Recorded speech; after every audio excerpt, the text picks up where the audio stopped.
नमस्कार दर्शक, आजको जनता जान्न चाहन्छन् कार्यक्रममा हामी प्रधानमन्त्री केपी शर्मा ओलीले मन्त्री परिषद विस्तार गर्नु भएको छ र मन्त्री परिषदमा आज को आए त, कसलाई प्रधानमन्त्रीले जिम्मेवारी दिनुभयो त। आजको कार्यक्रममा हामी यसबारेमा विशेष रूपमा खुलासा गर्दैछौँ। गृहमन्त्री खगराज अधिकारी, सञ्चार मन्त्री नयनकला थापा र उद्योग वाणिज्य तथा आपूर्ति मन्त्री राजकिशोर यादव, सुदूरपश्चिम 1 नम्बर प्रदेशसम्मको कुराको आज हामी विशेष रूपमा खुलासा गर्दैछौँ। जनता जान्न चाहन्छन् कार्यक्रममा अहिलेको अवस्थामा मन्त्रीमण्डल विस्तार गर्नुभयो प्रधानमन्त्री केपी शर्मा ओलीले र 25 सदस्यीय मन्त्री परिषदमा प्रदेश नम्बर 2 का 13 जना परेका छन् र क्याबिनेटमा प्रदेश नम्बर 2 हावी भएको छ। बहुमतमा प्रदेश नम्बर 2 परेको छ, 2 जना उपप्रधानमन्त्री र धेरै मन्त्रीहरू छन् प्रदेश नम्बर 2 मा। किन यस्तो भयो त? के कारणले प्रदेश नम्बर 2 हावी भयो यस पटकको मन्त्रीमण्डल विस्तारमा? कर्णाली प्रदेशबाट 1 जना मोहन भानिया पर्नु भएको छ भने सुदूरपश्चिम प्रदेशबाट 1 जना नारद मन्दिर राणा पर्नु भएको छ। अनि प्रदेश नम्बर 1 मा कतिजना मन्त्रीमण्डलमा परे त? केन्द्रीय सरकारमा को परे त? आजको कार्यक्रममा हामी यसबारे पनि विशेष रूपमा चर्चा गर्दैछौँ। बागमती प्रदेशबाट मन्त्री बन्ने भाग्यमानी को हुनुभयो त? गणेश पहाडीले मन्त्री बन्ने मौका पाउनु भएको छ। यसबारे पनि आजको कार्यक्रममा हामी विशेष रूपमा खुलासा गर्दैछौँ। हामी आज सरकारले मन्त्रीमण्डल विस्तार गरिसकेपछि 25 सदस्यीय मन्त्री परिषदले अब साँच्चीकै देश र जनताको पक्षमा काम गर्छ त? प्रधानमन्त्री केपी शर्मा ओलीले संसद पुनर्स्थापना हुँदाखेरि पनि आफ्नो पक्षमा बहुमत जुटाउनको लागि मन्त्री परिषद विस्तार गर्नुभएको छ र मन्त्री परिषदमा ज्वालाकुमारी शाह पनि पर्नु भएको छ प्रदेश नम्बर 2 बाट र धेरैका नामहरू बाहिर आइसकेका छन्। तपाईँहरू सबैलाई थाहा छ को मन्त्री बन्नुभयो भन्ने कुरा। आजको जनता जान्न चाहन्छन् कार्यक्रममा हामीले खुलासा गर्नु पर्दैन। ज्वालाकुमारी विका पनि मन्त्री बन्नु भएको छ, राज्य मन्त्री। केपी शर्मा ओलीको नेतृत्वको सरकारमा को मन्त्री बने तपाईँहरू सबैले थाहा पाइसक्नु भएको छ। तर मन्त्री परिषद विस्तारलाई लिएर कानुनविदहरूले कडा टिप्पणी दिएका छन् र यो सरकारले काम चलाउ सरकारले मन्त्री परिषद विस्तार गर्न मिल्दैन, संसद पुनर्स्थापनाको मुद्दा विचाराधीन छ।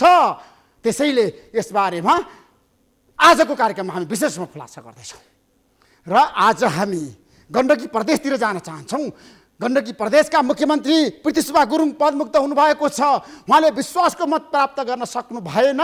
उहाँको पक्षमा बहुमत पुगेको छ तर कसैले पनि बहुमत पुर्याउन सकेको छैन। यसबारे पनि आजको कार्यक्रममा हामी विशेष रूपमा खुलासा गर्दैछौँ। मुख्यमन्त्रीले 28 मत पाउनुभयो, विपक्षमा 30 मत पर्यो। अब के होला त? नयाँ सरकार बनाउने प्रक्रिया गण्डकी प्रदेशमा सुरु भएको छ। नेपाली कांग्रेसका नेता कृष्णचन्द्र नेपाली मुख्यमन्त्री बन्नु होला त? उहाँले बहुमत पुर्याउन सक्नु होला त? आजको कार्यक्रममा हामी यसबारे पनि विशेषमा चर्चा गर्दैछौँ र आज हामी 7वटै प्रदेशको बारेमा चिरफार गर्दैछौँ। बारम्बार हामीले भनेका छौँ प्रदेशमा यतिखेर राजनीति भुइँचालो जान थालेको छ। एकदेखि सुदूरपश्चिम प्रदेशको कुरा गर्दाखेरि मुख्यमन्त्रीहरू सङ्कटमा हुनुहुन्छ। हामी शेरधन राईको कुरा गर्न चाहन्छौँ। 1 नम्बर प्रदेशतिर जान चाहन्छौँ। उहाँ पनि सङ्कटमा पर्नु भएको छ र 2 नम्बर प्रदेशका मुख्यमन्त्री लालबाबु राउतले मन्त्रीमण्डल विस्तार गर्नुभएको छ। नेपाली कांग्रेसलाई साथमा लिएर जानुभएको छ। नीति र कार्यक्रम पनि आज आएको छ भने अब बागमती प्रदेशका मुख्यमन्त्री र लुम्बिनी प्रदेशका मुख्यमन्त्री डोरमणि पौडेलले शङ्कर पोखरेल विरुद्ध पनि पार्टीभित्रैबाट अविश्वासको प्रस्ताव ल्याउने तयारी भइरहेको छ। यसबारे पनि आजको कार्यक्रममा हामी विशेष रूपमा चर्चा गर्दैछौँ र मोर्चाबन्दी यतिखेर विपक्षी गठबन्धनले प्रदेश सरकारतिर आँखा लगाएको छ र प्रदेश सरकार ढाल्नको लागि विपक्षी गठबन्धन यतिखेर कम्मर कसर लागेको छ। आजको कार्यक्रममा हामी यसबारे पनि विशेष रूपमा चर्चा गर्दैछौँ। कोरोनाको रोकथाम र नियन्त्रणको लागि सरकारले चालेको कदमको बारेमा पनि आज हामी विशेष खुलासा गर्दैछौँ। सङ्क्रमणको सङ्ख्या घट्न थालेको छ, मृत्युको सङ्ख्या पनि घट्न थालेको छ। त्यसैले आजको कार्यक्रममा हामी कोरोनाको महामारीमा पनि निर्वाचन कति सम्भव त? नेपाली कांग्रेसको महाधिवेशन हुन सक्छ त?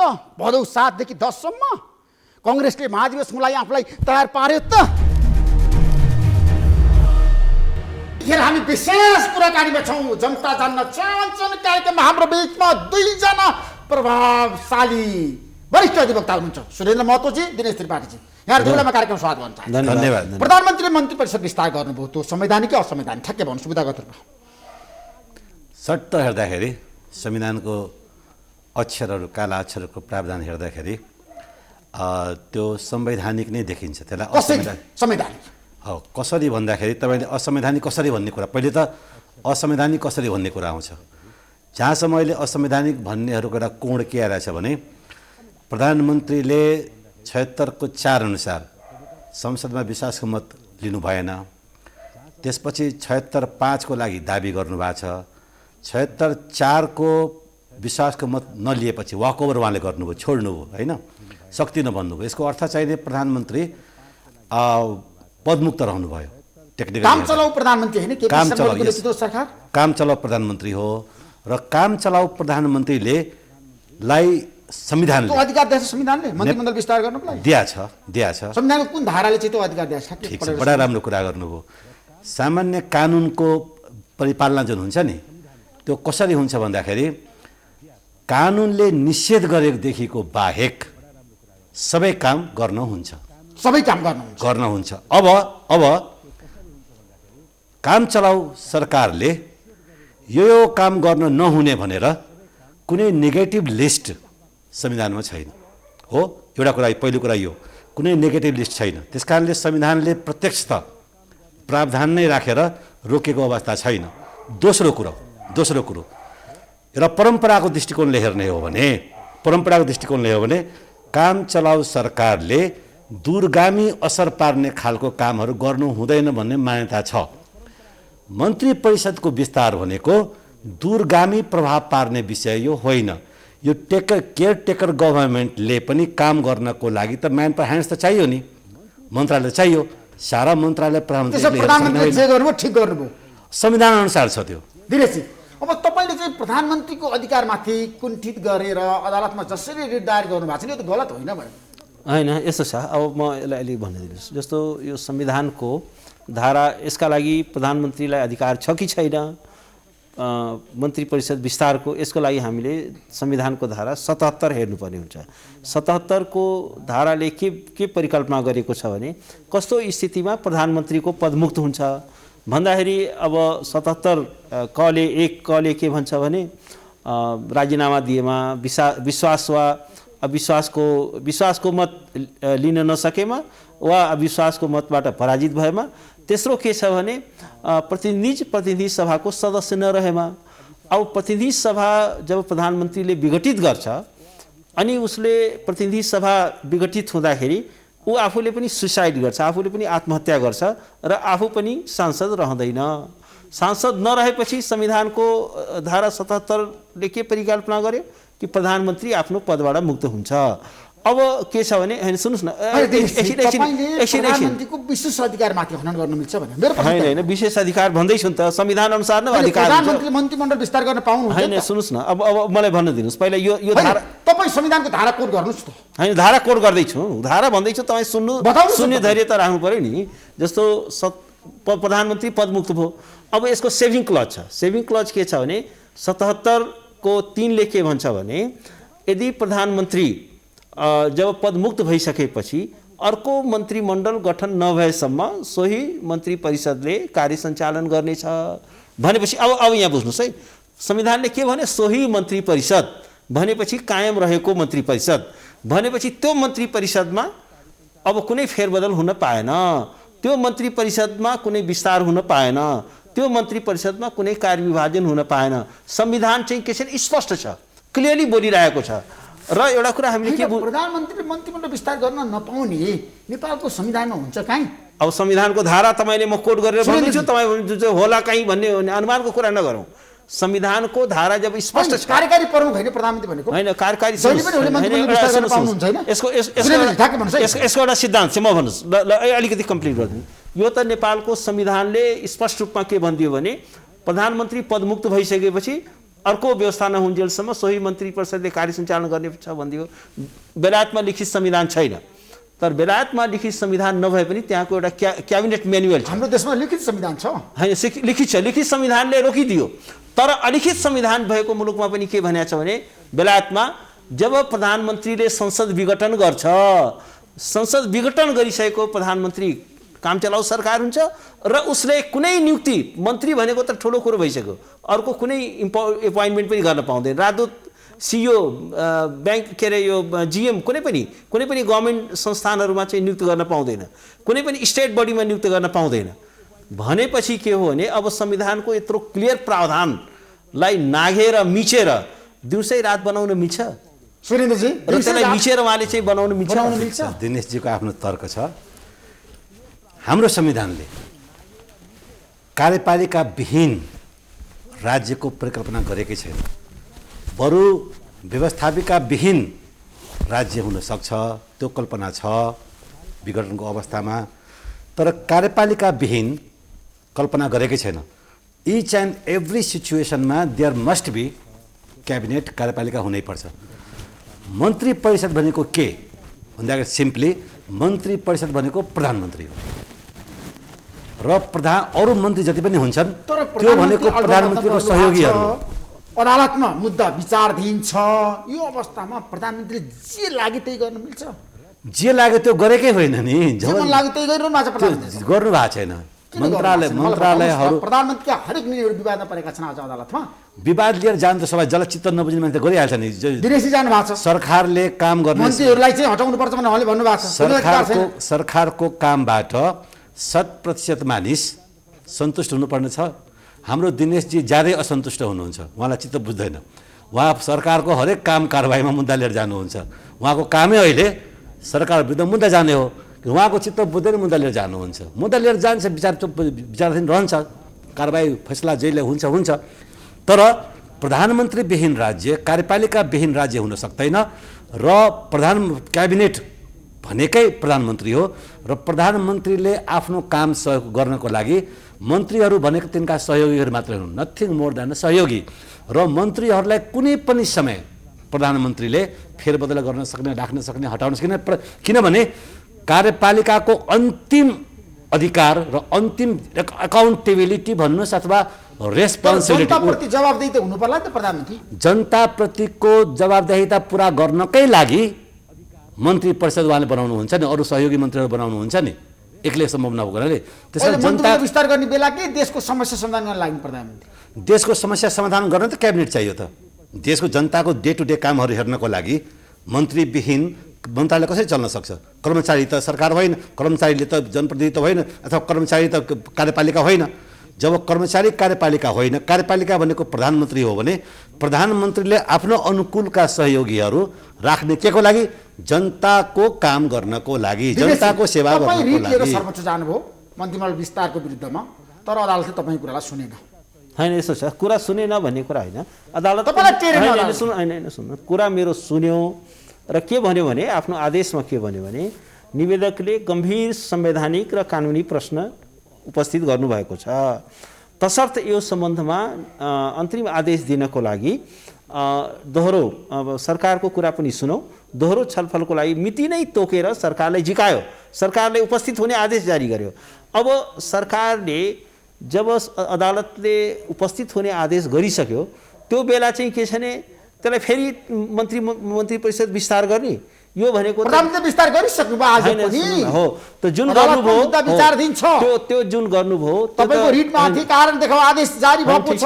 कारण देखाउ आदेश मात्र होइन, सरकारलाई अन्तरिम छलफलको लागि झिकाइएको पनि छ, डेट तोकेर। भनेपछि सरकारको यो जुन यसको लेजिटिमेसीमाथि मन्त्री परिषदको विस्तारको वैधतामाथि एउटा तरवार चाहिँ लट्किसकेको छ। अवैध हो त मन्त्रीमण्डल विस्तार? 100% अवैध हो नि। अदालतले खारिज गर्न सक्छ? एकदम खारिज हुनै पर्छ। सुन्नुस्, एउटा कुरा के छ भने खारिज गर्ने अदालत ठ्याक्कै बुदागत रूपमा भन्नुस् है। हैन, बुदागत रूपमा के छ? बुदागत रूपमा एक त नेपालको संविधानले नै ब्ल्याक एन्ड व्हाइटमै भनिदिएको छ, सोही मन्त्री परिषदले काम सञ्चालन गर्नेछ भनेपछि त्यो मन्त्री परिषदमा कुनै फेरबदल गर्न पाइएन। र यसको सिद्धान्त के छ भने, सिद्धान्त के छ भने जब मन्त्री परिषदले प्रतिनिधि सभा भङ्ग गर्छ, संसद भङ्ग गर्छ, निर्वाचनको घोषणा गर्छ, अनि उसले आफूलाई जनताको परीक्षणमा राख्छ, टेस्टमा राख्छ। अब घोषणा गर्ने, चुनावको घोषणा गर्ने मन्त्री परिषदै परिवर्तन भयो भने अनि कसको परीक्षण गर्ने? उहाँहरू त बिदा भइसक्नुभयो, हिजोका मन्त्रीहरू त बिदा हुनुभयो, उहाँहरूको एकाउन्टेबिलिटी के? प्रधानमन्त्री केपी शर्मा ओलीले विस्तार गर्नुभएको मन्त्री परिषदलाई अदालतले खारिज गर्छ, एकदम खारिज गर्छ र गर्नु पनि पर्छ, किनभने यो आउटराइटली संविधानलाई मिचेर, संविधानको अक्षरलाई। र एउटा कुरा के छ भने जस्तो भन्नुहोस् बेलायतमा त क्याबिनेट म्यानुअल छ, अस्ट्रेलियामा पनि के छ भने त्यो क्लियरली के भनेको छ भने तीनटा कुरा गर्न पाउँदैन। एक त कुनै पनि एपोइन्टमेन्टहरू गर्न पाउँदैन यो केयरटेकर गभर्मेन्टले, कुनै चाहिँ के छ भने इकोनोमिक लाइबिलिटिज राष्ट्रलाई कुनै नयाँ आर्थिक भार पर्ने अर्को कुनै काम गर्न पाउँदैन र अर्को के छ भने कुनै पनि लङ टर्म पोलिसी डिसिजन्सहरू गर्न पाउँदैन भनेर त्यो कुरा चाहिँ अस्ट्रेलियाको क्याबिनेट कन्भेन्सनमा भनिएको छ, न्युजिल्यान्डमा पनि त्यही छ, क्यानाडामा पनि त्यही छ, संसारभरिको पार्लियामेन्ट्री डेमोक्रेसीमा। किनभने जब संसद विघटन भइसकेपछि संसद विघटन गर्ने प्रधानमन्त्रीले अनि यथाभावी नियुक्ति गर्न पाउँछ? त्यो त इलेक्सनको इन्टिग्रिटीलाई पनि प्रभावित गर्न खोजेको हो। त्यसले त पब्लिक इन्स्टिट्युसनहरूलाई हाइजेक गर्न खोजेको हो। सरकारको प्रधानमन्त्री त्यसको चाहिँ एकाउन्टेबिलिटी छैन। अदालतमा मुद्दा विचार दिन्छ, संसद पुनर्स्थापनाको लागि नहोला त हेर बाइक। यो त ज्यादती हो, यो त ज्यादती हो। मन्त्री परिषद विस्तार गरेर जानु भनेको आफैले गरेको निर्णयको खिलाफ होइन। निर्वाचनको छ नि, नीति घोषणा गरिसकेका सरकार हो त्यो। अहिले जुन दिनेशजीले भन्दै हुनुहुन्थ्यो नि फलान ठाउँमा निगेट गरेको छ, यो कामहरू गर्न हुँदैन भनेको छ। यदि संविधान निर्माताको दिनेशजीले भने जस्तो दिनेशजी जुन असन्तुष्टि पोख्दै हुनुहुन्छ, उहाँ अदालत पनि जानुभएको छ। दिनेशजी त एउटा के अरे एक्टिभिस्ट पनि हो, उहाँ त संविधान सभामा पनि सक्रिय हुनुहुन्थ्यो। उहाँले त्यही सल्लाह दिनु पर्थ्यो नि संविधान सभालाई कि यो संविधान जारी गर्ने बेलामा केयरटेकर गभर्मेन्टले निर्वाचन घोषणा गर्ने सरकारले यो काम गर्नु हुँदैन लेख्नुहोस् है भनेर। सायद उहाँले भन्नुभयो होला, उहाँले भन्नु पनि भयो होला, किन उहाँ त सचेत नागरिक हो, मुद्दाहरू लिएर जानुहुन्छ। तर संविधान सभाले उहाँको कुरा टेरेन, मानेन भने होइन त्यो कुरा राख्नु जरुरी छैन। यसको अर्थ के हो? यसको अर्थ के हो? यसको अर्थ के त? यसको अर्थ गर्न पाइन्छ भने हो, गर्न पाइन्छ भने हो, रोकेको छैन गर्न पाइन्छ। त्यो पनि निर्वाचनको मिति घोषणा गरिसकेपछि हो त। निर्वाचन सम्पन्न गर्नको लागि पनि त मन्त्रीहरू चाहियो नि काम कारबाही चलाउनको लागि, निर्वाचन आयोगलाई सहयोग गर्नको लागि आएको थिएन नि। हजुर, मन्त्री परिषद विस्तार निर्वाचनको मिति घोषणा गरिसकेपछि गर्न हुँदैन भन्ने विगतमा नजिर छ नि। यो पोलिटिकल र कन्स्टिट्युसनल मोरालिटीको कुरा हो। यो जुन दिनेशले कुरा उठाउने त्यो मोरालिटीको कुरा हो यो। र नेपालमा त्यस्तो कन्स्टिट्युसनल र पोलिटिकल मोरालिटी मेन्टेन गर्ने एकजना पनि मलाई देखाइदिनुहोस् पोलिटिसियन, एकजना पनि हुनुहुन्न यहाँ। यहाँ त संविधानमा लेखिएको कुरा त नटेर्ने नमान्ने देशमा तपाईँले पोलिटिकल मोरालिटी कुरा गर्नुहुन्छ। दिनेशजीले पोलिटिकल मोरालिटी र कन्स्टिट्युसनल मोरालिटी कुरा लिएर आउनु भएको छ, गर्न हुँदैन भनेको हो। म पनि भन्दैछु त, यो पार्लियामेन्ट्री डेमोक्रेसीमा केयरटेकर गभर्मेन्टले निर्वाचनमा गएको सरकारले लङ टर्म गर्न हुँदैन भन्ने मान्यता हो भने संविधानले रोकेको छैन। संविधानले रोकेको छैन, संविधानले रोकेको छैन। संविधानले देखाइदिनु पर्यो यो संविधानले रोकेको छ। र क्याबिनेट भनेकै मन्त्री परिषद भनेकै प्रधानमन्त्री हो वेस्टमिन्स्टर सिस्टममा। किनभने क्याबिनेटमा मन्त्री परिषदको निर्णय गर्ने बेलामा त्यहाँ कुनै पनि मन्त्रीले त्यहाँ निर्णय गर्ने प्रधानमन्त्रीले हो। यस्तो निर्णय भयो त्यहाँ कुनै मन्त्रीलाई चित्त बुझ्दैन भने उहाँले राजीनामा गर्नुपर्छ भने सहमति जनाउनुपर्छ। प्रधानमन्त्रीको निर्णयमा क्याबिनेट सिस्टममा प्रधानमन्त्रीको निर्णयमा कुनै पनि मन्त्रीले विरोध गर्न नपाउनुको यसको चाहिने जस्टिफिकेसन के हो भन्दाखेरि क्याबिनेट भनेकै प्रधानमन्त्री हो, प्रधानमन्त्री जे भन्छ त्यही हुने हो। त्यहाँ मन्त्रीको फरक मतको अर्थै छैन। भनेपछि यो प्रधानमन्त्री छुट्टै मन्त्री परिषद छुट्टै भन्ने कुरा आउँछ र मन्त्री परिषदै प्रधानमन्त्री हो, प्रधानमन्त्री भनेकै मन्त्री परिषद हो। अब यस्तो छ, अलिकति हामीले जस्तो आजको जुन विज्ञप्ति छ राष्ट्रपतिबाट जारी भएको त्यो विज्ञप्तिको भाषा हेरौँ। त्यहाँ के भनिएको छ भने नेपालको संविधान बमोजिम प्रधानमन्त्रीको सिफारिसमा मन्त्री परिषदको गरिएको छ। सुन्नुहोस् न, अब म सुन्नुहोस् न, मेरो पोइन्ट सुन्नुहोस् न। त्यसमा के छ भने नेपालको संविधान बमोजिम भन्यो होइन। नेपालको संविधानको चाहिँ कुन चाहिँ धारा अन्तर्गत त्यो धारा त टेकिएको छैन भनेपछि एउटा कुरा के छ भने उहाँसँग यदि संविधानले समर्थन गर्ने कुनै धारा भएको भए त्यो धारा देखाउनुहुन्थ्यो। अब मैले के भन्न चाहन्छु भने यो कस्तो कुरा भयो भने मैले यो अदालतको आर्गुमेन्टमा पनि यो कुरा उठाएको थिएँ। भोलि चाहिँ विज्ञप्ति जारी भयो राष्ट्रपति कार्यालयबाट कि नेपालको संविधान बमोजिम केपी शर्मा ओलीलाई आजदेखि नेपालको महाराधिराज चाहिँ नियुक्त गरिएको छ र त्यसपछि उहाँको मृत्यु भएपछि त्यसपछि उहाँको नजिकको नातेदारलाई चाहिँ के छ भने नेपालको प्रधानमन्त्री बनाइनेछ। भोलि चाहिँ के छ भने यो विज्ञप्ति जारी होला कि नेपालको संविधान बमोजिम आजदेखि केपी ओलीको एमाले बाहेक बाँकी सबै राजनीतिक दलहरूको दर्ता खारिज गरिएको छ। अब आज यो के अरे नेपालको संविधान बमोजिम सारा मिडिया हाउसले आफूले प्रकाशन गर्ने सामग्रीहरू पहिले गएर सिडिओ कार्यालयबाट एप्रुभ गराएर मात्रै प्रसारण गरिनेछ भनेर विज्ञप्ति जारी भयो भने के हुन्छ? त्यसकारण के छ भने सुरेनजीले जुन भन्नुभयो नि त्यो संविधानको बुझाइ प्रब्लमेटिक छ। प्रब्लमेटिक के छ भने उहाँले के भन्नुभयो भने हेर्नुहोस् दुईटा हुन्छ, जस्तो हामी नागरिकहरू व्यक्ति हौँ, हामी भनेको नेचुरल व्यक्ति हौँ, हामीलाई कहीँ के छ भने संविधान र कानुनले निषिद्ध नगरेको कुरा हामी सबै गर्न पाउँछौँ। तर सरकार भनेको चाहिँ के छ भने लिगल पर्सन हो, आर्टिफिसियल पर्सन हो। त्यो आर्टिफिसियल पर्सन कानुनी व्यक्ति भएको नाताले उसलाई के हुन्छ भने कानुनले जति अख्तियारी दिएको छ त्यो अख्तियारी भन्दा बाहिर गएर काम गर्न पाउँदैन। त्यसकारण के छ भने संविधानवादको आधारभूत सिद्धान्त के हो भने लिमिटेड गभर्मेन्ट, सीमित सरकार। अर्थात् सुन्नुहोस् न, मैले भन्दैछु। त्यसकारण के छ भने सरकारले गर्ने हरेक कामहरू संविधानद्वारा कानुनद्वारा चाहिँ समर्थित हुनुपर्छ, त्यसलाई संविधान र कानुनलाई टेकेको हुनुपर्छ।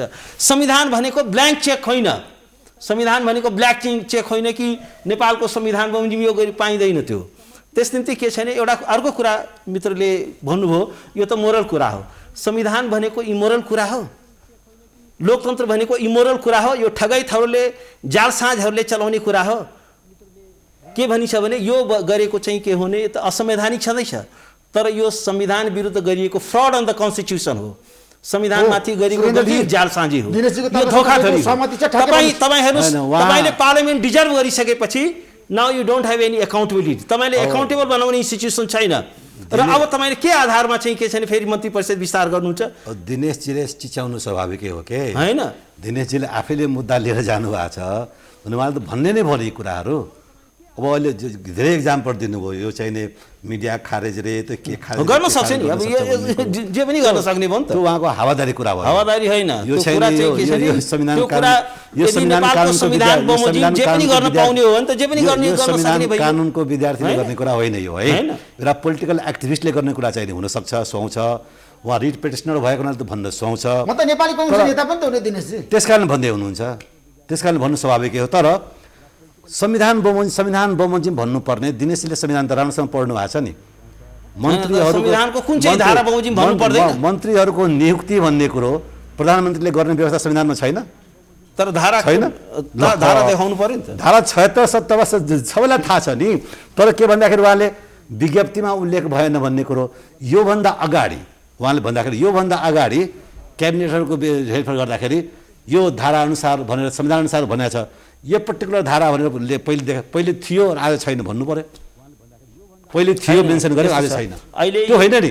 तपाईको संविधानले नै यो अनुसार यसरी हो त नि गरिएको छ भनेर भनेको भए संविधानमा धारा उल्लेख गरेको भए अरे धारा त्यो त प्रष्टै क्लियर छ नि। धारा 76 मा प्रधानमन्त्रीले मन्त्रीहरू नियुक्त गर्ने व्यवस्था त छँदैछ नि, समावेशी आधारमा के आधारमा मन्त्री परिषद नियुक्ति गर्न सक्ने छ, गर्नुपर्ने छ भन्ने प्रष्टै छ नि।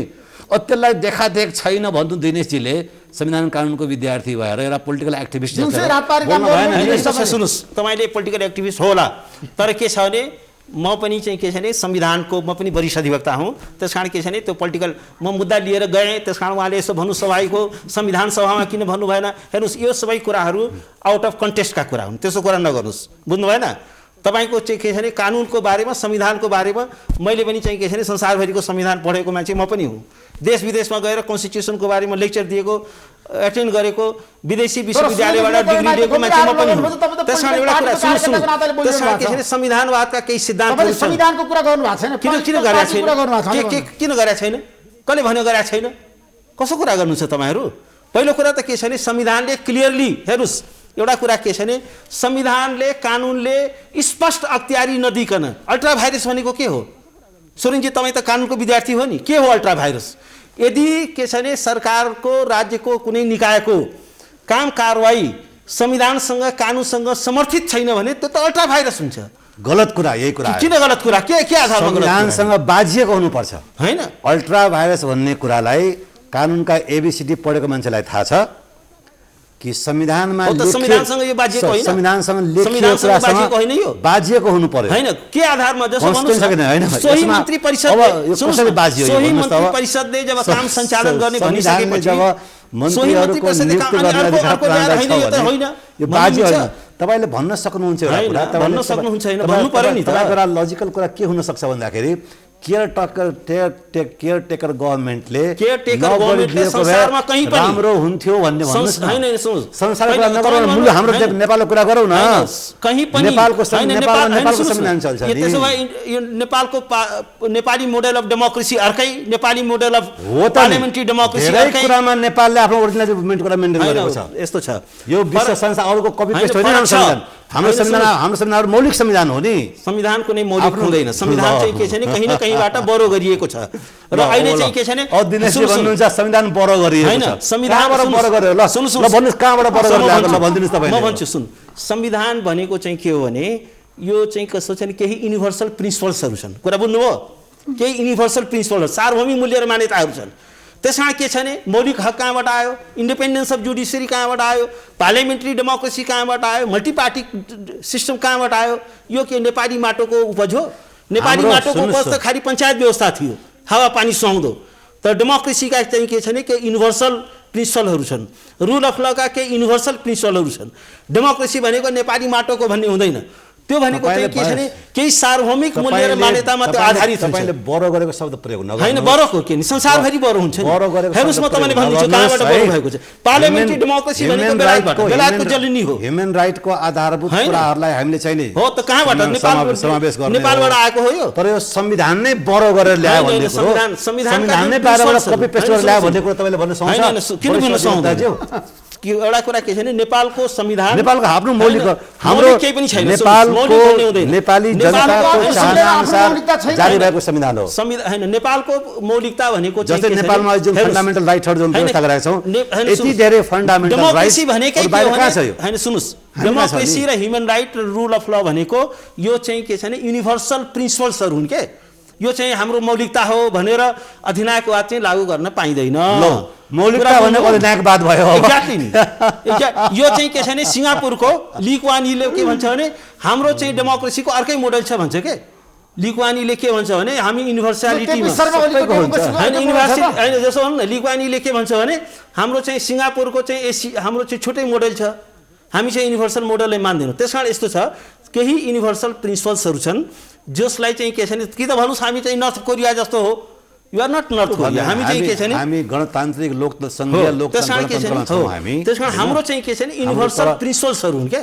तर हामीले के कुरामा गर्नु गर्नुपर्छ भने नेपाली जनताले लोकतन्त्र भनेको मानवाधिकार, विधिको शासन, independence of judiciary, multi party democracy भनेको these are all universal principles के। लोकतन्त्रकै युनिभर्सल अनि केयरटेकर गभर्मेन्टको पनि के छ भने त्यो पनि चाहिँ के छ भने एउटा युनिभर्सल मान्यता छ। ठ्याक्कै यही नै आयो के तपाईँ युनिभर्सल केही मान्यता यही नै कुरा गर्नुहोस् ऋषिजी। अब युनिभर्सल केही मान्यता जसरी उहाँले ह्युमन राइट्सको युनिभर्सल प्रिन्सिपल भन्नुभयो, लोकतन्त्रको युनिभर्सल प्रिन्सिपल भन्नुभयो, त्यसलाई हामीले एडप्ट गरेका छौँ होइन। त्यसैले उहाँ केयरटेकर गभर्मेन्टको युनिभर्सल प्रिन्सिपल गर्दै हुनुहुन्छ, त्यो हामीले किन एडप्ट गरेनौँ त? होइन, किन गरेको छैन? त्यो पनि एडप्ट गर्नु पर्छ। यस्तो छ, कहाँ छ राइटिङ? यस्तो किन छ? हामीले ह्युमन राइट्सका सोही कुराहरू, मन्त्री- थियोरिटिकल सुन्नु, आवधिक निर्वाचनका तपाईँले कुराहरू, संविधान मानवाधिकारका पढ्नुहोस्, कुराहरू, क्षेत्र लोकतन्त्रका कुराहरू तपाईँले- हामी तपाईँले- सबैले राइटिङमा हामीले राइटिङमा एडप्ट गरेका छौँ। तर केयरटेकर गभर्मेन्टले यो काम गर्न पाइँदैन भन्ने कुरो त हामीलाई छैन यो भनेको। कुरा कस्तो हो भने संविधान भनेको चाहिँ के छ भने सबै त्यो चाहिँ तमसुक लेखा जस्तो सबै कुरा लेखिँदैन। त्यो संविधान भनेको चाहिँ के छ भने केही ब्रोड प्रिन्सिपल्सहरूलाई संविधानमा लिपिबद्ध गरिन्छ। यही भयो, यही र बाँकी कुरा चाहिँ के छ भने भनेको मोरालिटीको कुराहरू हो, मोरालिटी केही हो होइन। त्यो त्यसो भए त्यो बाध्यात्मक कुराहरू होइन। बाध्यात्मक मोरालिटी के छ भने कन्स्टिट्युसनल मोरालिटी पनि जस्तो भन्नुहोस् न, विधिको शासनमा के भन्छ भने ठिक छ यो चाहिँ सरकारलाई यो काम गर्ने अधिकार छ, तर यो काम चाहिँ के छ भने म्यालाफाइड अर्थात् बदनियतपूर्ण तरिकाले काम गर्यो भनेपछि यसमा बदनियत देखिन्छ भन्छ। त्यसो प्रधानमन्त्री बदनियत भएको कारणले आज हाम्रो देशमा सुन्नुहोस्, बदनियत यो सरकारको यो निर्णय बदनियत छ भनेर सरकारका धेरै निर्णयहरूलाई निरस्त गर्ने काम गर्छ के। बदनियतको कारणले म्यालाफाइड छ भनेर विधिको के भन्नु तपाईँ कुरा? उहाँले भन्नुभयो प्रधानमन्त्रीले गलत नियतको कारणले गर्दाखेरि कुनियत छ नि, गलत नियत छ नि त, गलत नियत छैन। त्यो सही हो। त्यो नियतलाई कसरी टेस्ट गर्ने? इलेक्सनबाट प्रमाणित हुन्छ। टेस्ट गर्ने मापदण्ड चुनावको घोषणा गर्ने अनि तपाईँले चाहिँ मन्त्री थप्ने। ल त्यो किन के त्यो चाहिँ त्यो कुनियत भएन, त्यो बदनियत मन्त्रालयलाई खाली राख्ने त अनि तपाईँ आफैले खालिराखेको होइन, कसले खालिराखेको? भएका मन्त्री हटाउने, भएका मन्त्री हटाउने, नयाँ थप्दै जाने हो, त्यस्तो असरवादी काम गर्न पाइँदैन। उहाँले चाहिँ के छ भने सारा राजनीतिक दलहरू तोडफोड गर्दै हिँड्ने, यो अनैतिक काम होइन। प्रधानमन्त्रीको काम चाहिँ दल तोड्दै हिँड्ने हो। प्रधानमन्त्रीको काम त चाहिँ के छ भने minimum level of morality maintain गर्ने हो। हेर्नुहोस् अहिले चाहिँ के छ भने यो सरकारै कुन धारा अन्तर्गतको सरकार हो? यो त के छ भने 76(3) अन्तर्गत नियुक्त भयो। 76(4) को विश्वासको मतै लिएको छैन। सुन्नुहोस् न, यो सरकार सुन्नुहोस् न, 76(4) अन्तर्गतको विश्वासको मतै लिएन, हात उठायो। 76(5) अन्तर्गत उहाँको दाबी चाहिँ राष्ट्रपतिले खारिज गरिसक्यो भनेपछि कुन धारा अन्तर्गतको सरकार हो? सरकारै इलिगल सरकार हो। यो सरकार त हुँदै हो नि होइन, यो सरकार इलिगल सरकार होइन। 76(5) को प्रोसेसमा जानुभन्दा अगाडि प्रधानमन्त्री हुनुहुन्छ। 76(5) को प्रोसेसमा अहिलेसम्म प्रधानमन्त्री आएन। अर्को मन्त्री परिषद नभएसम्म त यो मन्त्री परिषद रहेर प्रधानमन्त्री छँदै हुनुहुन्छ नि। तपाईँले गरेको कोड गरेर धारा हुने हो। अर्को किनभने हामीले मन्त्री परिषदविहीन, प्रधानमन्त्रीविहीन राष्ट्रको कल्पनै छैन। त्यो कल्पना गरेकै छैन।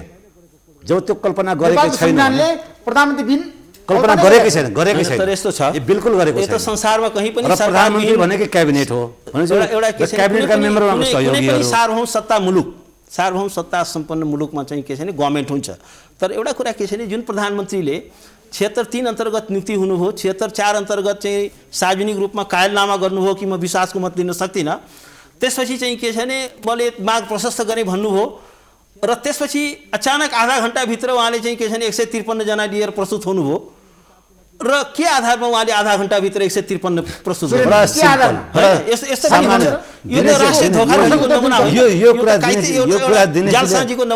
कुरा दिनेशलाई राम्रोसँग थाहा छ। अहिले मिडियामा सायद बोल्न नचाहनु भयो होला। 2 बजे प्रधानमन्त्रीले 7 गतेको 2 बजे प्रधानमन्त्रीले भन्नुभयो नि मसँग बहुमत छैन, मलाई कसैले समर्थन गरिदिएन। 3 बजे गएर जसपाको के अरे संसदीय दलको नेता र प्रथम वरियताका अध्यक्ष महन्त ठाकुरजी, संसदीय दलका नेता राजेन्द्र महतोजी र वरिष्ठ के प्रथम वरियताका नेता मोहन ठाकुरजीले हामी तपाईँलाई समर्थन गर्छौँ, यो मुभ अहेड, तपाईँ दाबी प्रस्तुत गर्नुहोस्। यो कुरा उहाँलाई थाहा छैन। अर्को कुरो यस्तो छ, सुन्नुहोस् न, छैन भने कुरो अब 2 बजे उहाँलाई मोहन ठाकुर राजेन्द्र महतोले समर्थन गर्नुभएको थिएन। उहाँहरूले भन्नुभयो मसँग छैन। 3 बजे गएर भन्नुभयो, उहाँ जानुभयो। र गजब कुरा के छ भने प्रधानमन्त्रीले पत्रकार सम्मेलनमा तपाईँलाई थाहा छ म पनि सहभागी थिएँ हो। तपाईँ क्वेसन्स गर्दै हुनुहुन्छ। 93 जना सांसद मात्रै छ भन्नुभएको थियो उहाँले। हो त्यतिखेर थियो त होइन। त्यो एउटा राष्ट्रपतिले क्लियरली के भन्नु पर्थ्यो भने तपाईँसँग संसदबाट प्रोभन 93 सिट छ, त्योभन्दा बढ्ता छैन र तपाईँकै अनुरोधमा मैले 76(5) को प्रक्रिया सुरु गरेँ। किनभने तपाईँले हात उठाउनुभयो, सरेन्डर गर्नुभयो, कायलनामा गर्नुभयो र 76(5) को प्रक्रिया भनेको त्यो तपाईँभन्दा बाहेकको लागि त्यो प्रक्रिया हो, त्यो अपोजिसनको लागि त्यो प्रक्रिया हो, त्यो सिटिङ प्रधानमन्त्रीको लागि त्यो प्रक्रिया होइन। उहाँले त हात उठाइसक्नुभयो, उहाँले त दाबी छोडिसक्नुभयो अनि बल्ल 76(5) को प्रक्रिया सुरु भयो। अब हामी एउटा निष्कर्ष पुग्यौँ। नागरिकता सम्बन्धी अध्यादेश आयो, आज अदालतले खारिज गरिदियो। यो सही कि गलत? अदालतले गरेको कुरा ठिक र सही भयो। भन्नुहोस् न। त्यो गर्न नहुने काम गर्यो अदालतले। अदालतले गर्न नहुने काम गर्यो। गर्न नहुने काम गरेको हो। किन भन्नुहोस् त? किन? बडा सिम्पल छ कि त्यो संविधानसँग इन्कन्सिस्टेन्ट छ। संविधानको जुन 11, 3 र 5 को जुन प्रावधान छ नि त्यसैलाई कपी पेस्ट गरेको अवस्था हो। त्यो कपी पेस्ट गरेको अवस्था हो। त्यसकारण त्यसमा संविधानसँग बाझिएको कुरा कहीँ पनि छैन र सर्वोच्चको आदेशमा पनि यो अध्यादेशका प्रावधानहरू संविधानसँग बाझिएको छ भनेर आदेशमा बोलिएको छैन। एउटा कुरा यो नम्बर 1।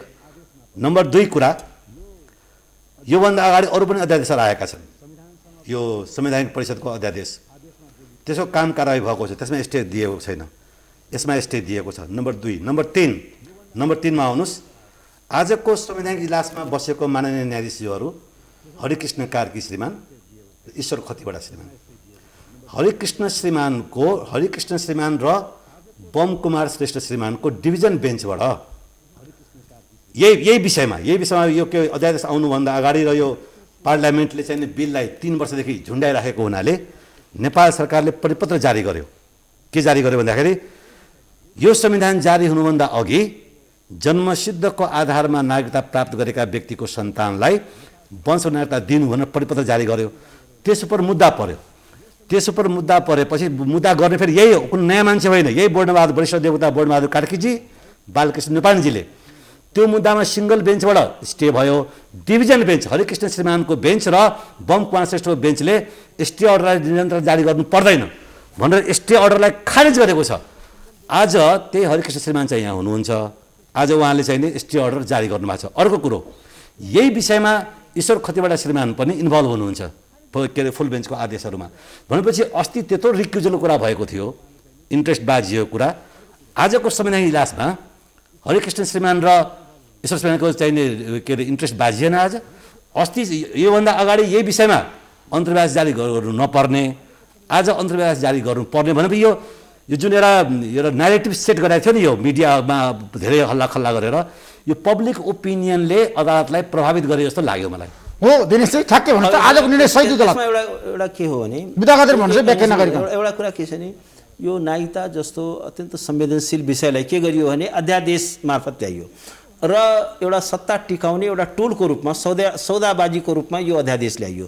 एउटा कुरा के छ भने भएको पार्लियामेन्टलाई डिजल्भ गर्ने र त्यहाँ चाहिँ त्यसलाई बिजनेस नदिने। पार्लियामेन्टले 3 वर्ष काम गरेन, ठीक छ, काम किन गरेन? स्थापना भएपछि पनि यो विधेयकलाई अगाडि बढाएन यही केपी र यो विधेयक सरकारले जारी गरेको थियो। यही केपी हैन, ओलीजीले यही विषयमा सरकारले परिपत्र जारी गर्दाखेरि यही सर्वोच्च अदालतले केपी ओलीजीले यही सर्वोच्च अदालतको माननीय निर्देशकले निरन्तर दिनु पर्दैन भन्यो। कहाँ बाजिएको छ? अनि चाहिँ नि अनि तपाईले मुद्दा गर्नुभयो होला त्यो संवैधानिक परिषदमा, त्यसमा तपाईले स्टे किन पाउनु भएन? हैन, अब कुन मुद्दा पायो कि पाएन भन्ने कुरा गजब कुरा गर्नुहुन्छ। अदालतले हेर्दाखेरि एउटा अध्यादेशमा छैन नदिने, अर्को अध्यादेशमा दिने, यो आम नागरिकको विषय हो जहाँनिर मान्छेले पढ्न पाएको छैन, नोकरी गर्न पाएको छैन, हायर एजुकेसन गर्न पाएको छैन, बैंक खाता खोल्न पाएको छैन, संविधानले जहाँनिर प्रश्न भनेको छ। अनि त्यो किन अध्यादेशबाट ल्याएको? हिजो केपी ओलीजीले किन ल्याउनु भएन? हैन, हिजो केपी ओलीजीले किन ल्याउनु भएन? हिजो हाउस थियो, हैन उहाँले हिजो हाउस थियो नि, हिजो हाउस चलिरहेको थियो। के को खतरा? जब उहाँको सत्ता जान थाल्यो अनि उहाँ चाहिँ के छ नि त्यसलाई चाहिँ ओलीको सरकारले कार्यकर्ताहरू त्यो समितिमा ब्लक जारी गरेको थियो नि, कसले ब्लक गरेको थियो? त्यसमा के छ नि केपी ओलीकै सरकारले अहिलेसम्म ब्लक गर्ने, केपी ओलीकै सरकारले परिपत्र जारी गरेको थियो। जारी गर्ने त्यो परिपत्रमाथि हरिकृष्ण समेतको श्रीमानले स्टे अर्डर गर्नु पर्दैन, त्यसलाई निरन्तरता दिनु पर्दैन भनेर बोलिसकेको विषय हो। र यो उहाँले संविधान कुरा गर्दै हुनुहुन्थ्यो। तपाईँ फेरि पढ्नुहोस्, धारा 11 को 3 र 5 मा पढ्नुहोस्, तपाईँ पढ्नुहोस् त्यो र पढेर मलाई भन्नुहोस्। तपाईँको जनतालाई भनिदिनुहोस् संविधानको धारा 11 3 र 11 5 को लाइनमा अध्यादेश हो कि होइन, अध्यादेश हो कि होइन? पहिलो कुरा के छ नि, म तपाईँ राजनीतिक बायस भएर, पोलिटिकली बायस भएर सरकारले गरेको असल कामको विरोध गर्ने हैन। अध्यादेश मार्फत बायस हुनुहुन्छ? बायस म छैन। एउटै कुरा म के भन्छु भने एउटै कुरा म के भन्छु भने यो यही केपी ओलीले अहिलेसम्म चाहिँ यो विधेयक अड्काएर राख्ने उहाँकै कार्यकर्ता संसदले केपी ओलीकै कार्यकर्ता थियो नि, केपी ओलीले पेश गरेको विधेयकमा यो कुरालाई कटौती गरेको छ, हैन संसदले रोकेको छ। त्यो समितिमा जथाभावी बोल्नुहुन्छ तपाईँ छोड्नुहोस् यार, तपाईँ धेरै कुरा तपाईँ उहाँकै कार्यकर्ताहरूको बहुमत थियो, उहाँकै कार्यकर्ताहरूको बहुमत थियो, अहिलेसम्म अड्काएर बस्नुभयो। अब अहिले लास्ट मिनटमा उहाँले के गर्नुभयो भने नागरिकता चाहिन्छ नि त जनतालाई, हजुर चाहिँदैन? हैन, यस्तो विषयमा चाहिँ एउटा पार्लियामेन्टमा डिबेट गराउनु पर्दैन? यसलाई अध्यादेशको विषय गराउनु 3 वर्ष पेन्डिङ हुँदै पार्लियामेन्टले, हैन त किन त्यहाँ छलफल गराउनु भएन? किन ल्याउनु भएन? तपाईले किन गराउनु भएन? हैन किन गराउनु भएन? अध्यादेश मार्फत किन ल्याउनु भएन? किन गराउनु भएन? हैन अध्यादेशबाट त्यहाँ सरकार विषयहरू ल्याउनु पार्लियामेन्ट भित्र सरकारको चल्दैन, अध्यादेश पार्लियामेन्ट भित्र पार्लियामेन्ट चल्ने हो। हाउस रिस्टेट भएपछि पनि हेर्नुस् मिडियामा के भन्थ्यो? पार्लियामेन्टले काम पाएन रे, नागरिकता विधेयक संवेदनशील विषय पार्लियामेन्टसँग थिएन। हाउस रिस्टेट पार्लियामेन्ट छलफल नगरिकन यो अध्यादेश आउनु गलत भयो भने भनेको छ नि त कानुन। हैन एउटा कुरा यो जस्तो भन्नु मैले त विरोध गर्नु थियो त, लगातार विरोध गरिरहनु भएको छ, मैले त विरोध गरिरहनु भएको छ नि त। एउटा के छ भने अध्यादेशको हैन अध्यादेशको विरोध उहाँले गैर संवैधानिक कुरा गर्नु हैन। उहाँले कानुनवेत्ता वरिष्ठ अधिवक्ता भन्दा पनि राजनीतिक कार्यकर्ताको भाषा बोल्दै तपाईँ कार्यकर्ताको भाषा बोल्दै हुनुहुन्छ। यु आर लाइक अ कार्यकर्ता, बुझ्नुभयो कसरी? र एउटा सुन्नुस् ए संविधान ल्याउनुस्, संविधानको धारा सुन्नुस् संविधान पढाउँछु म यो पढाउँछु तपाईँले पढाउनु पर्दैन मलाई संविधान म पढाउँछु पढ्नुहोस् तपाईँले के पढाउनुहुन्छ तपाईँ पढ्नुहोस् न संविधान पढाउने आफ्नो कैडेट समर्थन गर्नुहुन्छ हेर्नुहोस् तपाईँ बडा संविधानको कुरा गर्नुहुन्छ। संविधानको धारा 114 हेर्नुहोस् संविधानको धारा 114 मा के भन्छ भने यो नागरिकताको प्रश्न संविधान लेखेको छ। संविधानको धारा 114 भनेको के छ भने तत्काल केही कुरा गर्न आवश्यक परेमा यो नागरिकताको कुरा तत्काल उपस्थित भएको कुरा हो। आज उपस्थित भएको कुरा हो कि संविधानविद हो। ल हेर्नुहोस् संविधानविदजी म त्यसो हेर्नुहोस् संविधानको धारा 114 पढ्नुस् न 114 पढ्नुस् तपाईलाई 114 पढ्नुस् छोड्नुस् न प्रावधान पढ्नुस् न ल 114 114 विधेयकको प्रावधान पढ्नुस् 114 धारा 11 को उपधारा 3 बढ्दा कुरा गर्नुहुन्छ। यो संविधान प्रारम्भ हुनुभन्दा अघि जन्मको आधारमा नेपालको नागरिकता प्राप्त गरेको नागरिकको सन्तानले बाबु र आमा दुवै नेपालको नागरिक रहेछन् भने निज बालिग भएपछि वंशजको आधारमा नेपालको नागरिकता प्राप्त गर्नेछ। सुन्नुभयो हैन मलाई थाहा छ त्यो सुन्नुस् विधेयकमा 114 पढ्नुस् 114 पढ्नु धारा 114 अध्यादेश कुरा हो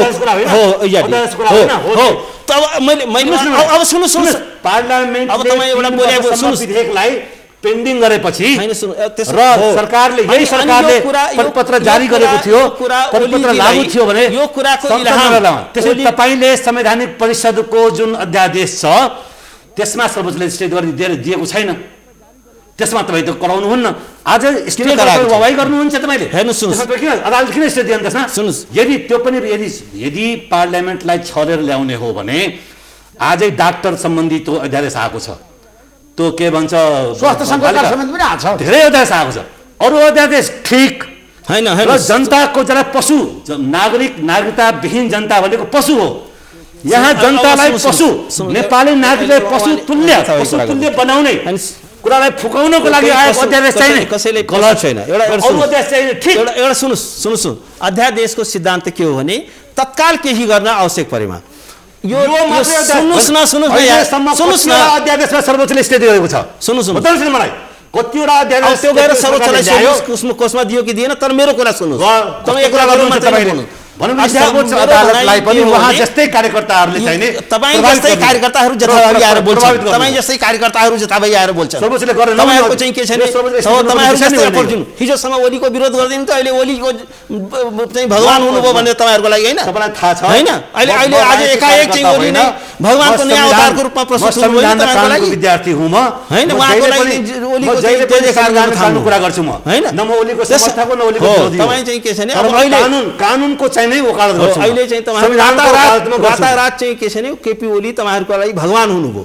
आराध्य देव हुनुभयो। त्यसकारण एउटा कुरा के छैन मेरो भनाइ यति हो जनतालाई नागरिकता दिनु भनेको पीडित मान्छेलाई नागरिकताको बाटो खुलाउनु भनेको नागरिकता दिने पनि एउटा कानुनी बाटो छ नि त भनेपछि के हुन्छ कानुनको रेगुलर प्रोसेसलाई छोडेर मान्छे मन नपरेपछि हिजो रमन श्रेष्ठले यही कार्यक्रम भन्नुभएको थियो विश्वमा काहीँ पनि अध्यादेशबाट नागरिकता दिएको छैन इतिहास साँच्चै छ अध्यादेशबाट नागरिकता दिँदैन।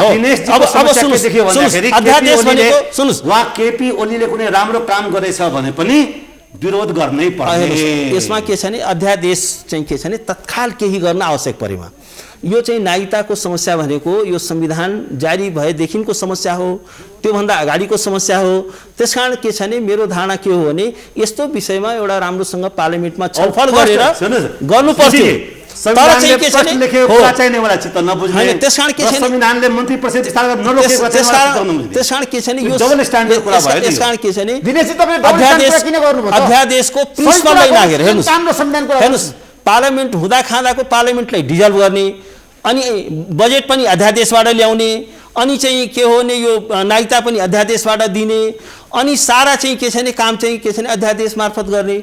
स्वास्थ्यको कुरा चाहिँ के हो भने कहिलेकाहीँ नचिताएको कुरा जस्तो भन्नुस् न यो हेल्थ इमर्जेन्सी आयो हो त्यस्तो विषयको लागि चाहिँ अध्यादेश हो इमर्जेन्सी तत्काल उपस्थित भएको कुरा हो नि। नागरिकताको प्रश्न एक हप्ताभित्र उपस्थित भएको विषय होइन यो चाहिँ वर्षौँदेखिको इस्यु हो।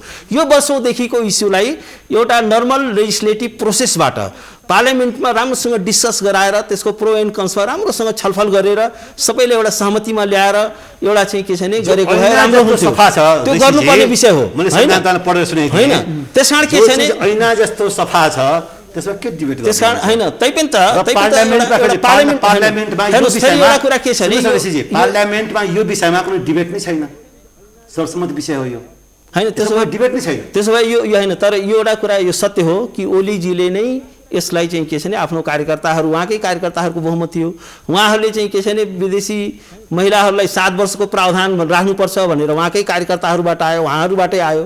त्यसकारण अब रातारात छैन त्यो कुरा होइन होइन त्यसकारण के हो भने सरकारले हाउसमा होइन पछि उहाँकै कार्यकर्ता मार्फत आयो, उहाँहरूकै कार्यकर्ता मार्फत आयो, उहाँहरूकै कार्यकर्ता मार्फत आयो। सभापति को थियो? शशि श्रेष्ठ हो, उहाँहरूकै कार्यकर्ता मार्फत माओवादी हो कि पूर्व एमाले हो होइन। त्यसकारण के छ आफैले यत्रो लामो समयसम्म त्यो विषयलाई चाहिँ पूर्व एमाले हो लट्काउनु भयो र अहिले चाहिँ सत्ताको एउटा टुलको रूपमा चाहिँ युज गर्न खोज्नुभयो। त्यसकारण के छ भने उद्देश्य पवित्र हो कि होइन? होइन यो सत्ता उद्देश्य ठिक हो कि होइन? उद्देश्यले बसेको नागरिकलाई मनुष्य बनाउन खोजेको हो कि होइन यो देशले? तपाईले हेर्नुस् न होइन यस्तो छ विरोधको लागि विरोध गर्नु भनेको त्यो कुरा चाहिँ ब्ल्याक ठिक छ तपाईले भने अनुसार यो होइन तपाईका अनुसार यदि राम्रो कुरा थियो भने त किन लुकाएर ल्याउनु पर्यो? लुकाएर किन अध्यादेश मार्फत ल्याउनु पर्यो? पार्लियामेन्टबाट ल्याए भइहाल्छ होइन, पार्लियामेन्ट मात्र ल्याए भइहाल्थ्यो नि। अस्तिसम्म किन रोकेर राख्नुभयो? यही यहाँहरू दुवैलाई म धेरै धन्यवाद दिन चाहन्छु। Thank you so much. रोकेर थ्याङ्क यू सो मच। नमस्कार। नमस्कार।